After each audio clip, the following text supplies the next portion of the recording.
괴담을 보다 시청자 여러분 반갑습니다. 공포라디오 쌈무이 인사드립니다. 차돌 전재영 용사입니다.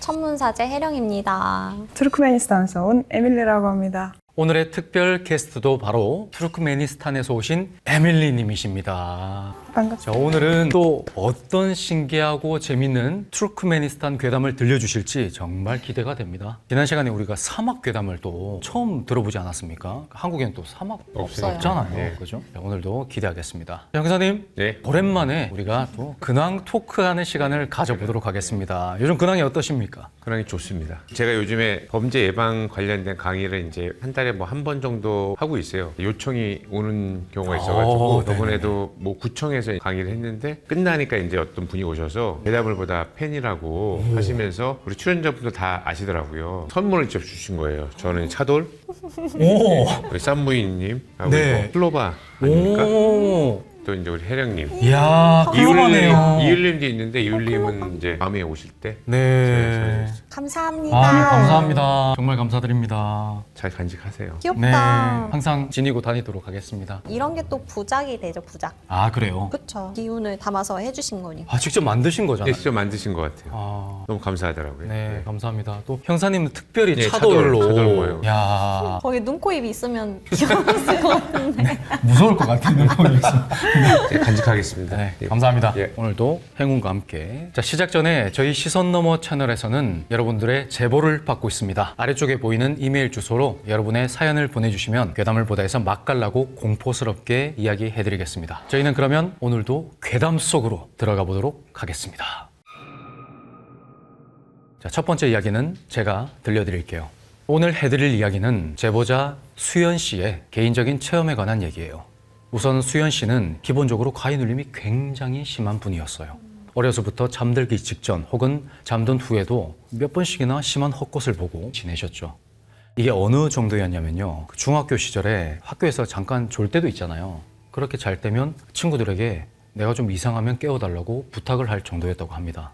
자, 그 당시에는 이 가위 눌림이라는 단어조차도 몰라서 혹시 내가 잠이 들었을 때 괴로워하거나 좀 신음소리를 내면 꼭 좀 깨워달라고요. 하지만 이게 문제를 해결해 주진 못했는데요. 어느 날 이 가위 눌림에서 깨어나서 친구들에게 물어봤죠. 왜 안 깨웠냐고요. 그랬더니 친구들이 한다는 말이 아니 너 눈 뜨고 있었는데?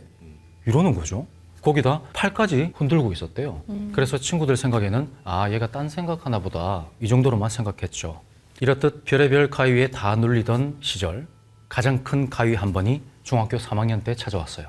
자, 그나마 다행히 꿈에서 가위가 시작됐는데 배경은 수영장, 그것도 현실에는 없는 교내 수영장이었어요. 문제는 그 수영장 물이요 빨려 들어갈 것처럼 새카만 색이었답니다. 보자마자 뭐 이런 데가 다 있어 하고 있는데 옆에서 친구들이 그 물속으로 하나둘 뛰어드는 거죠. 그리고 선생님처럼 보이는 어떤 사람이 수연 씨를 부르면서 이러더래요. 야, 너 교무실 가서 채점표랑 펜 좀 가져와. 아마 이게 어떤 체육 시험 같은 거였나 봐요. 아, 난 이거 가지러 가면 저 물에 안 뛰어들어도 되겠구나. 이렇게 생각한 수연 씨는 곧장 교무실로 향했어요. 자, 그렇게 선생님 책상으로 가서 펜과 채점지를 집어드는데 바로 그 순간에 마치 차에 부딪히는 것처럼 바닥에 내동댕이 쳐졌어요. 너무 놀라고 아파서 누운 채로 그 발 아래쪽을 쳐다봤더니 웬 검은 형체가 수연 씨의 다리를 들고 붙잡고 있는 거예요. 그러니까 이 수연 씨를 몽둥이처럼 붙잡고 바닥에 패대기를 친 거죠. 심지어 그게 한 번으로 끝나지 않았어요. 몇 번이나 마구 바닥에 패대기 치더래요. 퍽퍽 하면서요. 자, 그나마 다행으로 수연 씨는 머리와 다리의 통증을 이기지 못하고 비명을 지르면서 잠에서 깨어났죠. 아직 가위 눌림이 다 가시지 않아서 눈만 뜬 상태였는데 다리 쪽을 보니까 이 수연 씨의 다리가 실제로 공중에 들려 있는 거예요. 다리를 붙잡고 질질 끄는 것처럼. 너무 놀라서 다리를 간신히 끌어내리는데 바늘로 찔리는 것처럼 저리고 쥐가 났다고 하시더라고요. 그동안 아무리 가위에 눌려도 이 지경까지는 간 적이 없었는데 싶어서 수연 씨는 밤새도록 잠에 들지 못했답니다. 자, 더 큰 문제는요. 이 꿈이 몇 번이고 반복된다는 거였어요. 물론 꿈속의 배경은 매번 바뀌었지만 수연 씨가 어딘가로 들어가고 그리고 누군가가 발목을 붙잡고 패대기 쳐지는 건 똑같았답니다. 게다가 이게 가위 눌림의 영향인지 모르겠는데 현실에서도 이 수연 씨가 자꾸만 넘어지는 거예요. 왜 잘 서 있는 사람 그 무릎 뒤를 툭 치면 넘어지잖아요. 마치 그런 것처럼 수연 씨가 계속 걷다가도 그리고 가만히 서 있다가도 갑자기 툭툭 넘어지더라는 거죠. 아직 중학생 나이라 믿을 곳은 가족뿐이었지만 가족이라고 해서 이 문제를 해결해 줄 것 같지는 않더래요. 그래서 이 수연 씨가 차선책으로 생각한 게 바로 교회. 교회에 나가서 기도도 열심히 하고 안수도 받고 하면서 그렇게 생활을 했답니다. 그런데 안타깝게도 이것조차도 문제를 해결하지 못했어요. 남자인지 여자인지 어린애인지 할아버지도 모를 그 검은 형체는 매번 나타나서 오히려 수연 씨가 교회에 다녀온 날이면 더욱더 심하게 괴롭히는 거예요. 네가 그런다고 괜찮을 줄 알아? 이런 말을 속삭이면서요. 자, 그렇게 한바탕 시달리고 나서 잠에서 깨어나면요, 이 방금 전까지 전력으로 힘겨루기 한 것처럼 몸이 막 부들부들 떨리고 쑤시더랍니다. 이 기간이 무려 3년. 이 3년 동안 일주일에 몇 번씩이나 이런 가위에 눌린다는 게 생각만 해도 끔찍하잖아요. 수연 씨도 가족들이나 친구들에게 도움을 좀 청해봤지만 전혀 도움이 되진 않았어요. 자, 그런데 명절 때요, 친척 중 한 명이 수연 씨의 얘기를 듣고는 이런 말을 하더라는 거예요. 너 방에 뭐 있으면 안 될 게 있는 거 아니야? 라고요. 그러면서 원래 사람 모양을 한 물건은 함부로 모으는 게 아니라고 그런 말을 덧붙이더랍니다. 자, 아닌 게 아니라요, 이 수연 씨의 아버님이 굉장히 검소한 분이세요. 솔직히 말해서 좀 과할 정도로요. 길을 가다가 겉으로 보기에 깨끗한 쓰레기가 나와 있으면 와, 횡재했다 하고는 그걸 다 주워 오신대요. 그리고 그렇게 주워 오신 물건 중에는 수연 씨의 인형도 몇 개 있었고요. 수연 씨도 굉장히 찝찝했죠. 근데 딸 생각해서 그렇게 아버님이 주워 오셔서 세탁까지 해주셨는데 어떻게 그걸 바로 버립니까? 그러다 보니까 한 개, 두 개 방에 쌓이고 있었어요. 그리고 그날 저녁에 수연 씨는 당장 방에서 필요한 걸 빼고 모조리 치워버렸어요. 아버지가 주워오신 큰 인형이며 오래된 물건, 그리고 심지어는 열쇠고리에 달려있던 잔디 인형까지도요. 야, 근데 신기하게요, 그러고 나니까 그 발목 붙잡는 가위 눌림 있죠, 그게 싹 사라지더랍니다. 물론 여전히 자잘한 가위 눌림은 계속되었는데 가장 심각하게 괴롭히던 그 큰 가위 눌림이 사라지니까 그것만으로도 정말 숨통이 트이는 것 같더래요. 그런데 그 후로 몇 년 평화롭게 잘 지내고 있던 어느 날요, 고등학교 3학년 때 친해진 친구가 수능 끝나고 만나서 이상한 얘기를 하더라는 거죠. 무서운 얘기를 해주겠다면서요. 자기가 수능 끝나고 나서 교회에서 다 같이 기도원에 간 적이 있었대요. 그중에는 이 친구랑 친해진 세 자매가 있었답니다. 그중에 첫째가 이 수연 씨와 체질이 굉장히 비슷하다는 말이었어요. 시시때때로 가위에 눌리고 그리고 수시로 악몽을 꾸고 헛것을 본다고요. 수연 씨 생각에 체질 비슷한 사람쯤이야 뭐 어딘가에 있겠지, 그렇게 생각하면서 나머지 얘기를 들어봤죠. 자, 문제는 교회 기도회 둘째 날, 그 교회 홀이라고 해야 되나요? 강당 같은 데 있죠. 그곳에 다 같이 모여서 기도를 하고 있는데 세 자매 중 첫째라는 사람이 갑자기 벌떡 일어나서 개인 기도실로 향하더랍니다. 그렇게 나갔는데 세 자매 중에 막내가 갑자기 벌떡 일어나더니 방금 언니 뒤에 검은 개가 따라갔는데? 이런 말을 하더래요. 그래서 이 얘기를 전해준 친구가 아니 그게 무슨 말이냐고 물어봤더니 언니한테 뭔가 들러붙은 것 같다, 저렇게 혼자 놔두면 안 될 것 같다면서 갑자기 친구의 손목을 잡아 끌고 그쪽으로 가더라는 거죠. 얘기를 들어보니까 이 셋째가요, 영감 같은 게 있었나 봐요. 그리고 촉도 굉장히 좋아서 하라는 거 하지 말라는 거 따라서 손해본 적이 없다고요. 이런 셋째한테 갑자기 계란이 무슨 소리냐고 친구가 물어보니까 언니한테 뭐 이상한 게 붙은 것 같다고, 언니 혼자 두면 안 될 것 같다고 이런 말을 하더래요. 그러면서 친구의 손을 막 잡아 끌더라는 거죠. 얘 뭐 귀신 본다더니 좀 이상한 애 아니야? 살짝 그런 생각을 했는데 일단 떨떠름하게 그 셋째가 이끄는 대로 따라갔어요. 자, 그렇게 기도실에 도착을 해서 문을 열어봤는데 놀랍게도요, 첫째가 바닥에 누워서는 두 다리만 공중에 띄어서 상체를 막 몸부림치고 있는 거예요. 친구는 깜짝 놀라서 비명을 빽 질렀고 셋째가 언니를 수습했어요. 그러면서 한다는 말이 아까 그 따라붙은 그 개가 언니의 다리를 붙잡고 이러고 있었다, 흔들고 있었다는 거죠. 꼭 누군가가 다리를 붙잡고 절절절 흔드는 것처럼요. 친구가 이 얘기 막 무섭지 않냐면서 수연 씨한테 얘기하는데 수연 씨 등에 식은땀이 줄줄 흘러내리기 시작했어요. 이 친구한테 그동안 단 한 번도 그 중학교 시절에 눌렸던 괴로웠던 그 발목 가위 눌림, 고등학교에 올라와서 괜히 이상한 컨셉 잡는 사람 취급당할까 봐 입 밖에는 꺼낸 적이 없었거든요. 그 누구한테도요. 근데 자기가 겪었던 똑같은 일이 친구 입에서 저렇게 술술 나오니까 얼마나 소름이 끼쳤겠어요.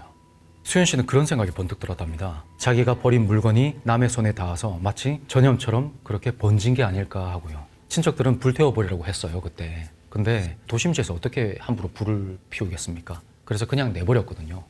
남의 집 안 좋은 일을 더 캐물을 수는 없어서 그냥 넘어갔는데 수연 씨는 지금도 절대 길에 값비싼 물건이 있든 멀쩡해 보이는 물건이 있든 절대 줍지 않는다고 합니다.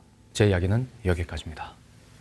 혜령님, 질문이 있는데요. 네. 가명으로 수연 씨처럼 그 물건을 내다 버릴 때 뭔가 이상한 게 안 붙도록 내버리는 방법이 있을까요? 있죠. 오. 당연히 있죠. 네. 이사 갈 때 버리기도 하지만 이사 갈 때 가구들을 움직이기도 하잖아요. 네. 그렇죠? 그 움직일 때 요란스러운 소리마저도 가중 팔신한테 굉장히 해가 될 수 있다고 해서 그 자체도 안 좋은데 그거를 갖다 버리니까 더 안 좋은 거거든요. 그럴 때는 저희가 할 수 있는 방법 중에 하나가 종이에다가 흰 종이에다가 네. 빨간 펜으로 왕자 들어보셨어요? 예전에 임금 왕자를 임금 왕자. 써가지고 맞아. 붙여서 내다 버려라. 그러면 안 붙는다. 그 이유는 왕은 치우천왕을 뜻하는 거거든요. 치우천왕은 네. 귀신을 물리치는 신이시잖아요. 치우천왕의 할아버지의 기운이 담긴 임금 왕자를 써서 내다 버리면 귀신이 붙기가 어렵다. 왜냐하면 예전에 우리가 철 얘기했잖아요. 네. 철은 귀신이 싫어하는 소리를 네네. 낸다라고 했을 때 치우천왕 할아버지가 이제 동두철액으로 철 갑옷을 입으시고 철 검을 들으시고 그걸로 쨍쨍 소리를 낼 때마다 귀신이 물러갔다 그래요. 그래서 그 소리를 굉장히 무서워하고 임금 왕자의 그 글자를 굉장히 무서워합니다.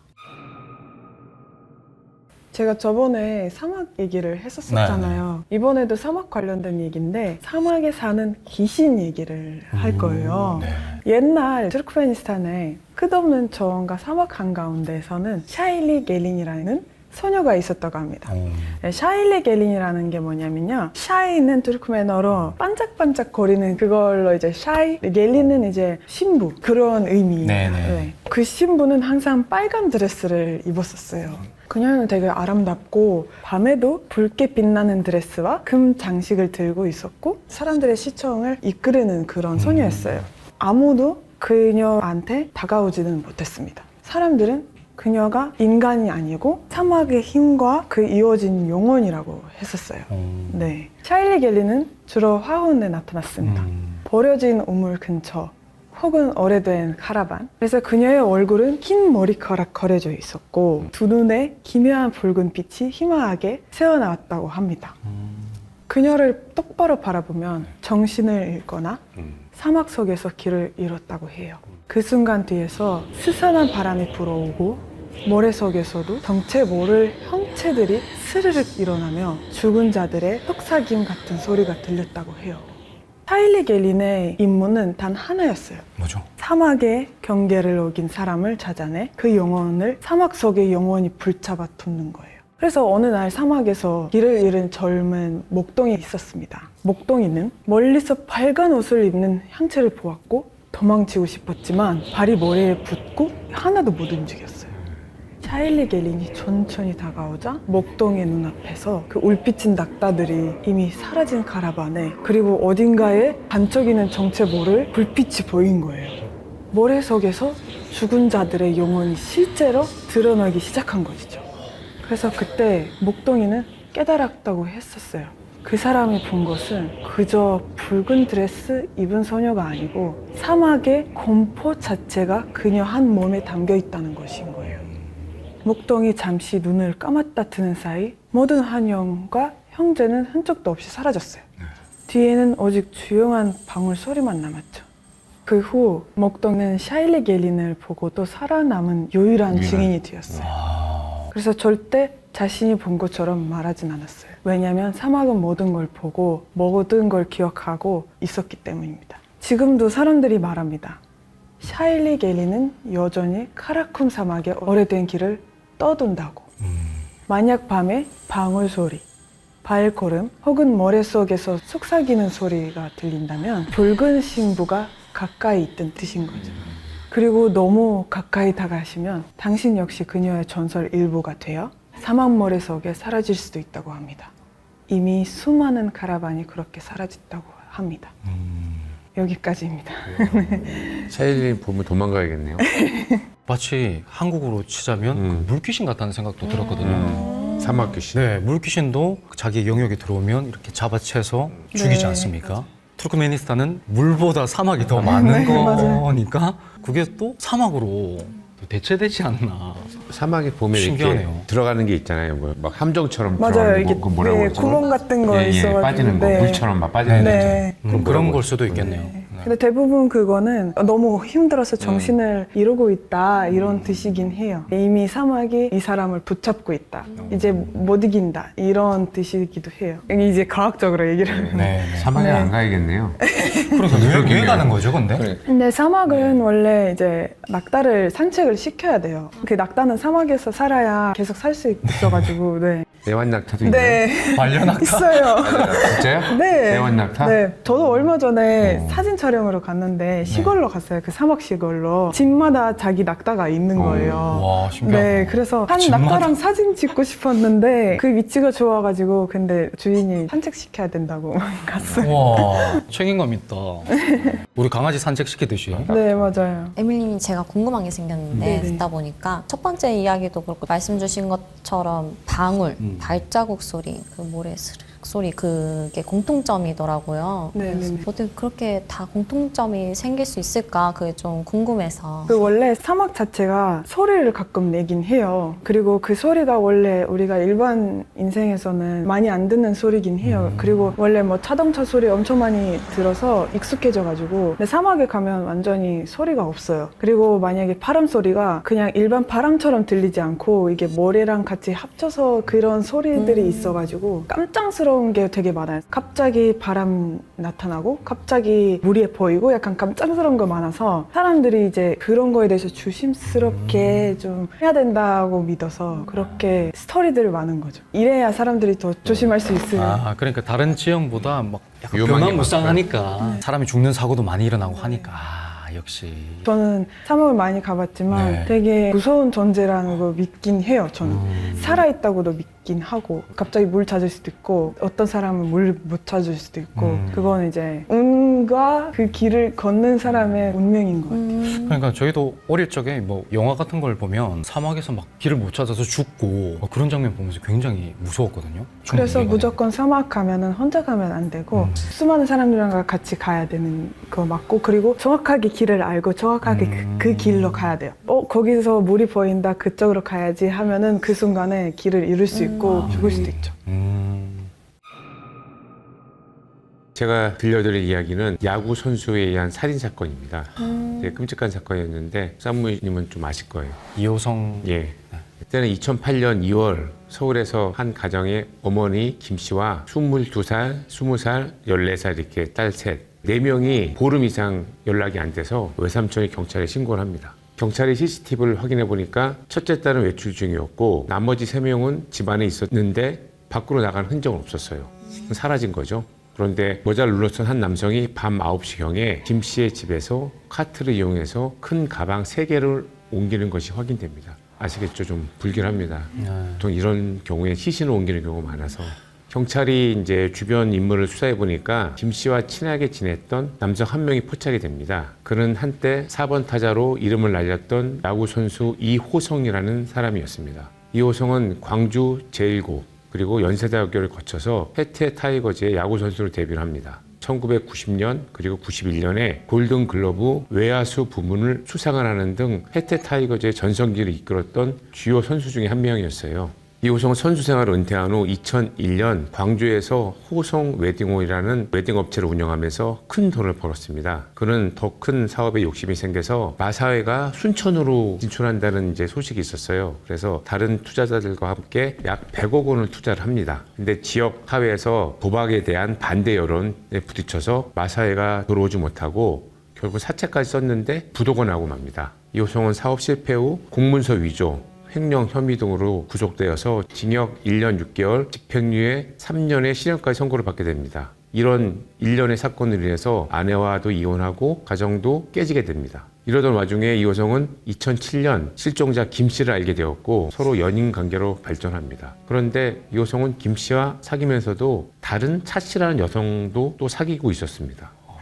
경찰 수사는 이제 2가지 방향으로 흘렀습니다. 이호성의 신병 확보, 그리고 실종자들의 소재 파악 이 2가지 방향으로 진행이 됐습니다. 그런데 모 방송사에서 용의자가 이호성이라는 사실을 알고 단독 보도를 하려고 했어요. 단독 보도를 하게 되면 용의자가 이제 압박을 받기 때문에 뭐 더 깊게 숨거나 아니면 극단적인 선택할 확률이 높습니다. 그래서 수사팀에서 검거가 임박했으니까 좀 보도를 잠시 미뤄달라고 했지만 보도는 예상대로 나갑니다. 그래서 방송이 나간 후 이틀 후에 이호성은 한강에서 익사체로 발견이 됩니다. 변사체로 발견돼서 당시에 이 시신을 이송했던 이송 요원이 이렇게 끔찍한 시신을 처음 본다. 마치 굉장한 원한이 있었던 얼굴 같다라고 했었습니다. 그래서 이호성이 변사체로 발견됐던 그날 밤 행방이 묘연했던 실종자들의 위치도 발견됩니다. 실종 이후 네 모녀의 휴대전화는 모두 꺼져 있었는데 다행히도 큰딸의 휴대전화 신호가 딱 한 번 잡힙니다. 전남 화순에서 바로 잡혔기 때문에 경찰은 이제 화순으로 갑니다. 조사를 해보니까 이호성이 차량을 몰고 새벽에 화순으로 들어갔다가 빠져나가는 사실이 확인이 됩니다. 더 조사를 해보니까 그 화성에 이호성의 부친의 묘가 있었다는 사실을 알게 됩니다. 조사를 하다가 인근 이제 인부들한테 결정적인 단서를 확보를 해요. 얼마 전에 이호성이 교회 묘지 앞에 표지석을 세운다고 포크레인으로 땅을 파달라고 했다는 거예요. 뭔가 숨겼다는 의미잖아요. 그래서 경찰이 이제 그 해당 위치를 가서 파보니까 큰 바위가 있었고 그 바위를 들춰내니까 검은색 가방이 4개가 나왔습니다. 예상했던 것처럼 김 씨와 이 세 딸의 시신이었어요. 뇌출했던 첫째 딸은 인기에 의해서 이제 둔부를 맞아서 뇌출혈 그리고 두개골 골절에 의한 사망 그리고 나머지 3명은 목에 졸린 상태로 사망했습니다. 모든 단서를 종합해 볼 때 사건의 전말이 이렇습니다. 실종 전날인 2월 17일 오후 5시에서 6시 사이에 둘째 딸과 셋째 딸은 이제 귀가를 해요. 이후엔 계속 집에 있었고 김 씨는 식당을 운영하고 있었어요. 그 직원들한테 며칠 동안 이제 자리를 비울 거다라는 얘기를 하고 퇴근을 합니다. 이런 말을 했던 거는 이호성이 사전에 김 씨를 통해서 아마 이런 말을 하도록 했을 가능성이 커요. 왜냐면 사전에 자기가 범행을 계획했던 거 이제 알리바이를 세우려고 그랬던 것 같습니다.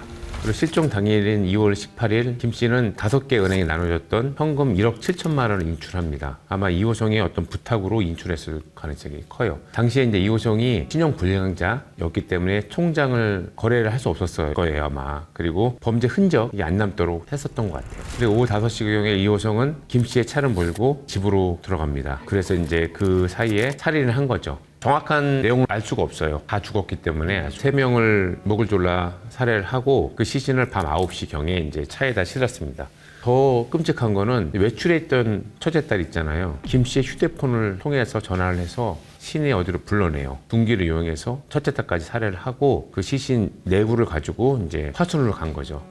본인 아버지 묘에 있던데 파순으로 가서 내부의 시신을 다 안매장을 한 겁니다. 이호성이 화순에 가서 시신을 안매장을 한 거는 본인의 아버지 묘가 있기 때문에 평소 이제 지리감이라고 하죠. 어느 정도 위치감이 있고 그리고 그곳에 이제 사람이 많지 않다는 것을 이미 알고 있었기 때문에 안매장 장소를 그쪽으로 선택을 한 것 같습니다. 첫째 딸이 이 통화를 받았을 때 그 친구가 그걸 봤는데 좀 굉장히 어려워하면서 받았고 그리고 이제 엄마한테는 이제 반말을 했던 딸인데 존댓말을 했다고 하더라고요. 저희가 추측할 건데 분명히 이호성이 나머지 가족을 다 살해한 후 김 씨의 전화로 딸에게 전화를 한 거죠. 근데 이 점이 또 이해가 안 가요. 왜 첫째 때까지 완전 범죄를 꿈꿨던 것 같아요. 제 생각은 첫째 때까지 아예 이제 목격자 그리고 진술할 수 있는 사람을 다 살해한 거죠. 이호성이 저지른 이런 살인을 저희가 얘기할 때 다중살인이라고 합니다. 인접한 짧은 시간 동안에 많은 사람들을 살인하는 경우인데 보통 이런 경우에는 굉장히 감정적으로 폭발을 해서 살인을 하고 살인 후에는 뭐 죄책감 그리고 처벌에 대한 두려움 등으로 극단적인 선택을 하는 경우가 많아요. 근데 이호성 사건 같은 경우에는 살인했던 이 시점과 본인이 극단적인 행동을 했던 시간이 굉장히 텀이 길잖아요. 네. 일반적인 다중살인하고는 좀 차이가 있고 제 생각에는 좀 다중살인은 대부분 좀 그러니까 감정에 폭발해서 일어나는데 이 이호성 사건 같은 경우에는 여러 가지 이제 견해가 있는데 저는 좀 치밀하게 계획을 하지 않았나 그런 생각이 듭니다. 그리고 이제 극단적인 선택을 한 이유는 이호성이 그럼에도 불구하고 이 사건의 용의자로 보도가 되면서 과거에 자기가 스포츠 스타였잖아요. 하루아침에 전 국민이 모두 보는 앞에서 살인자로 탈바꿈하기 바로 직전인 거죠. 그러니까 이걸 마주할 용기가 없었던 것 같아요. 본인이 도망칠 공간도 없고 이미 뭐 얼굴이 다 알려진 사람이기 때문에 그리고 명분도 없었기 때문에 도주의 마지막 수단으로 극단적인 선택을 하지 않았나 라고 생각이 됩니다. 그래서 저는 당시에 지방에서 이제 지구대장으로 근무하고 있었는데 이 사건을 보면서 너무 안타까운 거예요. 이거 좀 제발 살아있으면 좋겠다라고 생각을 했었어요. 근데 그 이호성이 이제 용의자로 부각이 되면서 사진을 딱 봤는데 잘못됐을 가능성이 더 높겠구나 생각이 딱 든 거예요. 얼굴을 딱 본 순간 네. 저도 모르게 감이 딱 온 거예요. 촉이. 아직도 기억이 생생합니다. 제가. 그리고 이호성이 그 극단적인 선택을 하기 전에 자기 지인들에게 이제 편지 형식으로 유서를 남겼어요. 가족들에 대한 미안함 그리고 자신의 인생에 대한 후회감을 했는데 김 씨와 그 세 딸에 대한 이야기는 아예 언급이 없었어요. 잘못도 뉘우치지 않고. 그러니까 너무 안타까운 게 본인은 극단적 선택을 했지만 왜 이런 사건이 일어났는지에 대한 그 진실을 진짜 밝히지 못한 채 이 사건이 끝나게 돼서 너무 아쉽습니다. 사이코패스네. 이호성이 편지에 자기 아들을 잘 부탁한다는 얘기 있었는데 진짜 남의 딸들을 3명이나 이렇게 살해하고 그런 얘기를 한다는 것에 대해서 더 좀 화가 많이 납니다. 근데 지금 이해가 안 가는 부분이 너무 많아요. 의문점 여러 가지가 있는데 한 가지는 이호성이 알고 있던 조직폭력배가 이호성을 만나러 간다고 하고 실종이 된 사건이 있다고 합니다. 또 이 사건이 이제 벌어지고 난 다음에 이호성이 어떻게 한 게 아닌가라는 것도 있었고 또 김 씨의 돈 1억 7천만 원이 사용된 걸 보면 5천만 원 자기 지인한테 줬어요. 나머지 7천만 원의 행방이 좀 묘연하죠. 그리고 또 김 씨의 전 남편이 전엔 별거 중이었다가 했는데 자살한 거에 대해서 이호성이 관계가 있지 않느냐라는 의혹도 있습니다. 여러모로 굉장히 해소되지 않는 궁금증이 많은 사건입니다. 너무 끔찍하고. 예. 이야, 다시는 있어서는 안 될 일이죠. 진짜 끔찍했어요. 저는 한 명도 아니고 그 4명이나 일가족을 이렇게 몰살시켰다는 게 도저히 이해가 안 가는 사건입니다. 오늘은 무당에게 어린아이에 대한 주제로 이야기를 한번 나눠볼까 합니다. 그런 말이 있잖아요. 아주 어린아이는 전생을 기억하고 있다라는 말. 어떻게 생각하세요? 어떻게 생각하세요? 좀 맞는 것 같다고 생각. 오, 형사님은요? 아주 어린 아이예요? 네. 그럴 것 같은데. 진짜요? 많이 변하셨어요, 네. 형사님. 뭐 어떤 이유 때문이죠? 저희가 예전에 뉴스에서 본 건데 외국어를 막 하는 어린애가 있더라고요. 배우지도 않았는데 그 전생에서 자기가 쓰던 언어죠. 해외 토픽에서. 네, 그런 거 본 것 맞죠? 같아요. 확인은 못했어요. 맞는지 안 맞는지. 네. 그런 걸 보면 이게 있을 수도 있겠다는 생각이 들더라고요. 네, 저도 그 2살, 3살인데 그러니까요. 음악을 엄청 잘해가지고 무조건 뭔가 그전 생에서 배우지 않을까 이런 생각도 했었어요. 뭐 베토벤의 뭐. 맞아요. 베토벤이 다시 태어났다 막 이런. 네네네. 어린아이들은 전생을 기억할 확률이 매우 높죠. 그 이유는 아이는 굉장히 태어났을 때는 순수하잖아요. 깨끗한 영혼이기 때문에 그것이 가능하지만 한 해 한 해 나아갈수록 주위에 있는 어른들의 언세나 말이나 배워가는 행동이나 점점 그런 거에 속세에 탁해져 가요. 어쩔 수 없어요. 그러면서 점점 그 기억들을 잃어가는 거죠. 전생을 기억하는 애들이 꽤 있어요. 저 상담할 때도 그래요? 몇 번 봤었고 어떤 사례 한번 얘기해 주세요. 그러니까요. 보통 같으면은 점집에 아이들이 오기가 힘들잖아요. 근데 한 번씩 엄마들이 데리고 올 때가 있어요. 2살짜리, 3살짜리 이제 막 입을 뗐을 때 막 했는데 한 아이가 저한테 이모 하는데 보통 그 이모가 아니라 자기의 이모였다라는 식으로 얘기를 하더라고요.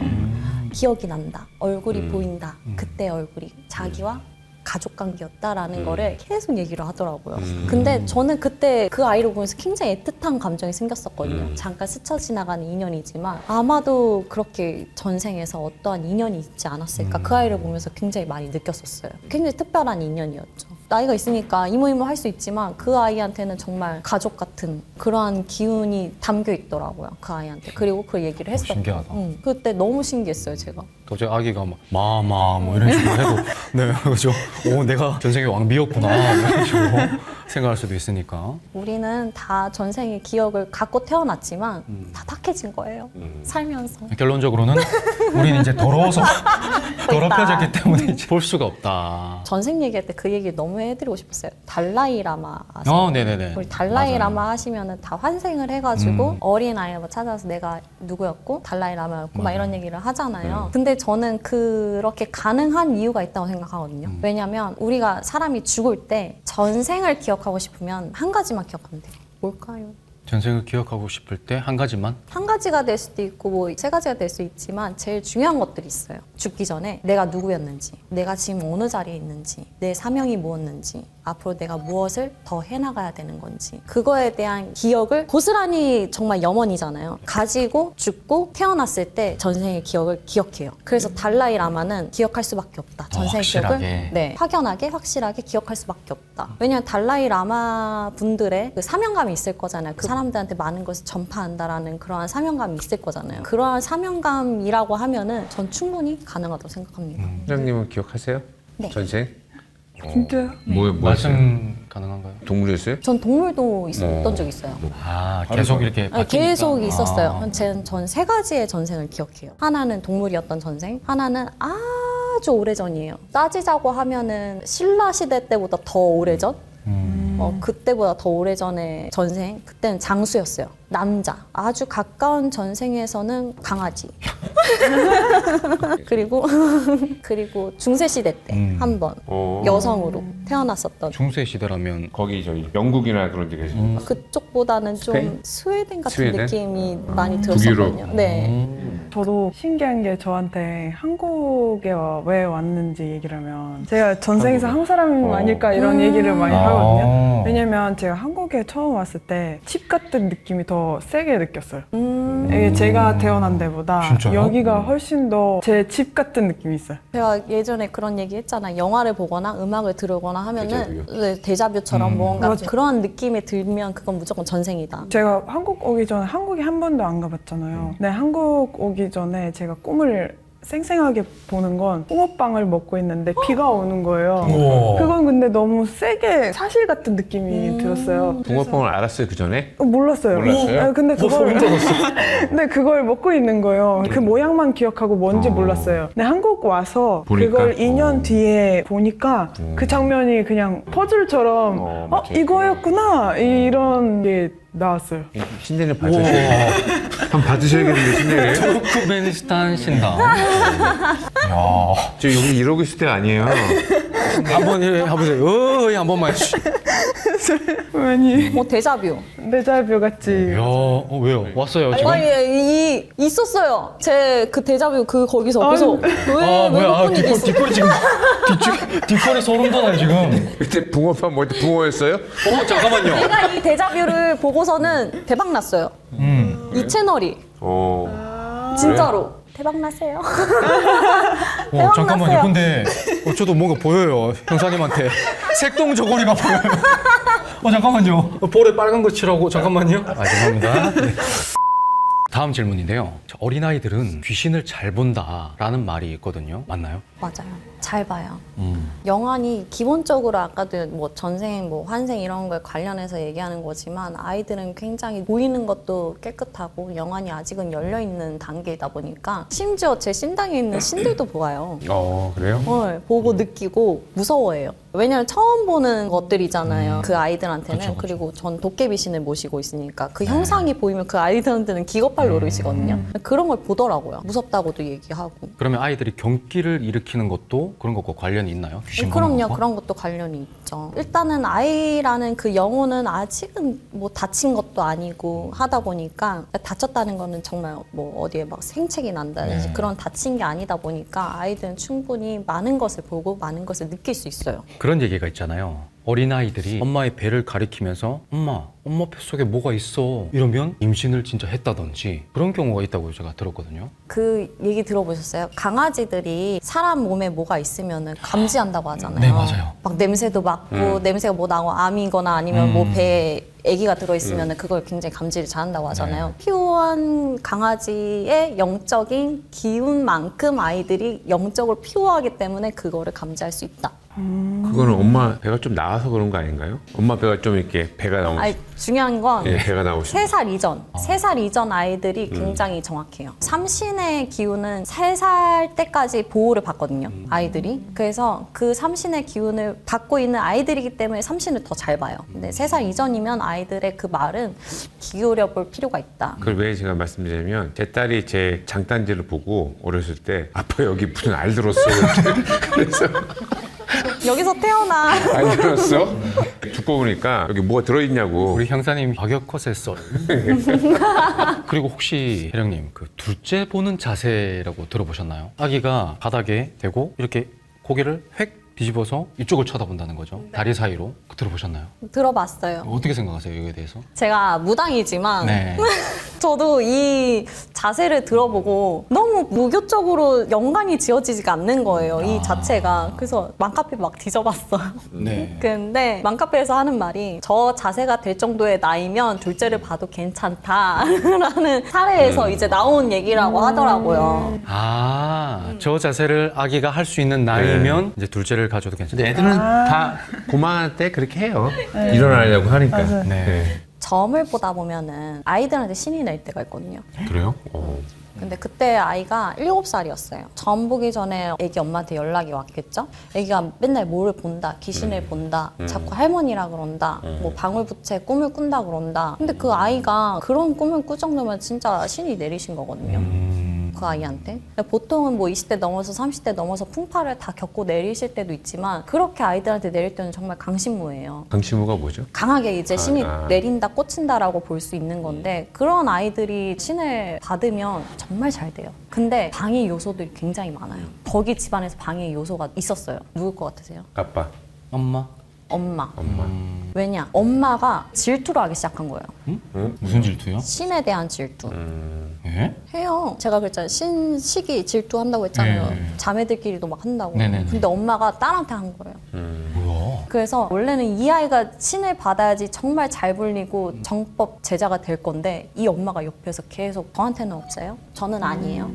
아, 내가 더 잘할 수 있는데 이렇게 하는 거예요. 근데 이 엄마는 잡신이거든요. 천신이 아니라는 얘기죠. 뭐 조상신까지는 갈 수 있어요. 근데 조상신은 잠깐 반짝 올라갔다 내려와요. 왜냐하면 조상신을 모신 제자들은 기본적으로 공부를 하기를 싫어해요. 정법으로. 왜냐면 천신은 마음을 먼저 다스리거든요. 제자들의 마음 수행 그리고 넓게 보는 마음이든 뭐가 됐든 돈을 먼저 막 벌게 하시지 않으시고 어느 정도 도를 닦고 사람들에 대한 뭐 구제중생이나 이러한 거를 마음을 먹게끔 하신 다음에 그 다음에 뭐 사람도 보게 하고 하시는 거란 말이에요. 그만큼 시간이 많이 걸려요. 5년이든 6년이든 7년이든 그렇게 공부를 하고 가야 되는데 이렇게 조상신이 내리시는 분들은 공부하기 싫어하니까 오래 가기가 힘들어요. 근데 엄마가 너무 질투를 하는 거예요. 나는 이 아이가 좀 받았으면 좋겠다라는 생각을 했어요. 조금 더 커서 나중에. 네.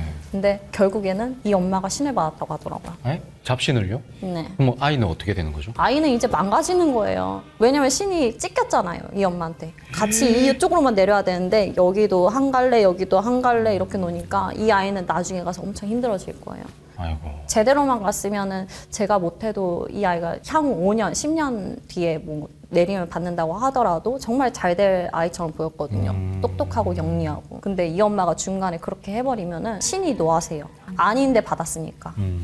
그래서 거기에 대한 환란은 이 엄마가 오롯이 다 감당해야 되는 거죠. 그럴 때는 엄마들이 꼭 신을 받지 않더라도 단지만이라도 모시고 거기에 제대로 그냥 좀 기도하면서 막아갈 수는 있거든요. 잠깐 시간을 벌 수 있단 말이에요. 그러고 나서 깨끗해진 상태에서 딸한테 물려줄 수 있는 건 가능해요. 근데 이 엄마가 그냥 신을 내려받았으니까 희한하네요. 그런 경우가 허다해요. 막 신에 대한 질투. 왜 나한테는 안 내려? 내가 더 잘할 수 있는데? 막 이런 질투들 있잖아요. 헛된 욕심 같습니다. 맞아요. 다 싫어하는 게 아니고 좋아하는 사람도 있네요. 있죠. 그러게요. 오늘 괴담을 보다 어떠셨습니까? 여러분들의 의견 많은 댓글 남겨주시길 바라고요. 자, 지금 아래쪽에 보이는 이메일 주소로 여러분들의 제보를 받고 있습니다. 많은 제보 부탁드리고요. 여러분들의 제보는 아주 오싹하고 무시무시하게 풀어드릴 테니까 꼭 많은 제보 바랍니다. 오늘 괴담을 보다는 여기까지입니다. 다음에 뵙겠습니다. 감사합니다.